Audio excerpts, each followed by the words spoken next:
Well, let's first of all talk to Anand Menon, who's Professor of European Politics and Foreign Affairs at King's College London, because we're talking about David Cameron's plans to renegotiate our membership of the EU. One of his red lines is going to be on restricting immigration from other EU states. Professor Menon, thank you very much for joining us.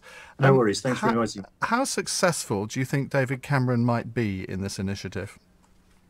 Well, it partly depends on how you measure success, because he's trying to do several things here, most of which is to both appeal to the electorate that he fears is moving towards UKIP and also to satisfy his backbenchers.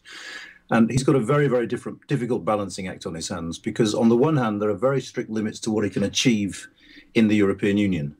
On the other hand, the demands of his backbenchers in particular seem quite far-reaching. So he's got a very, very difficult task. Well, and indeed, the demands of people who've switched from voting Conservative to UKIP, presumably part of this strategy is to get them back voting Conservative.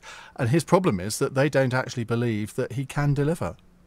Absolutely. So the trick here is how he finesses this. So whether he needs to promise something he can deliver on, and hope that that is enough to convince those voters who've moved away from the Conservatives, which is no easy feat.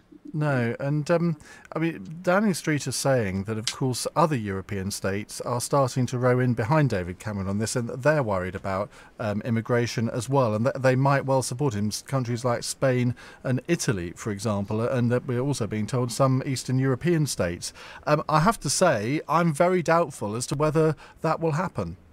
Well, we probably need to unpack this a bit. Spain and Italy have got migration problems at the moment, but for the Italians, it's people crossing the Med from the south. So we're not talking about EU citizens. Other member states are concerned about EU migrants coming to their countries and claiming benefits. So if that's what David Cameron's after, if he's trying to limit the accessibility of benefits to migrants, you might be onto something. And that can be done relatively easily in the EU without a treaty change. Where he'd run into problems is if he starts to talk about limiting the number of migrants, because that is enshrined under EU freedom of movement rules, and that would require a treaty change. And that, I think, will be virtually impossible to get. Well, I agree with you, but that's, I think, what he's going to try and have to negotiate. And I just don't see, certainly, the Brussels bureaucrats giving him any legroom on that. And if he comes back and says, well, I haven't been able to negotiate what I wanted to, he's got no alternative, has he, but to support a no vote in a 2017 referendum.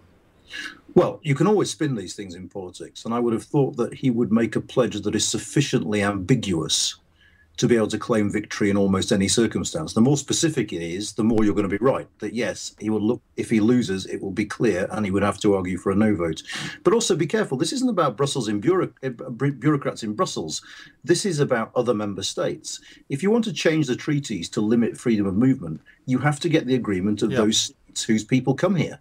And no, that is absolutely true, but I think the Brussels machine would certainly have a bit of influence on that to an extent. What about the goodwill that there is towards David Cameron in the EU? Do you think some of his counterparts in other countries will say, well, look, we've got to help David Cameron out of a hole here. We want to keep Britain in the EU, so we've got to give in to some of his demands. Do you think they think like that?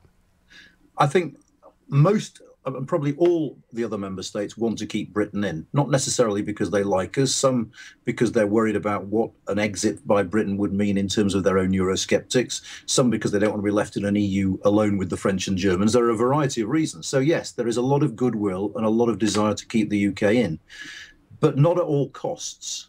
And I think for some, I mean, if you imagine the situation of French President Hollande, he wants to keep the UK in the European Union. But what he really doesn't want to do is change the treaties and face a referendum when his popularity at the moment is at 9%, because he'll lose the referendum. He would find it very difficult to win a referendum on whether the Earth orbits the sun at the moment, to be honest.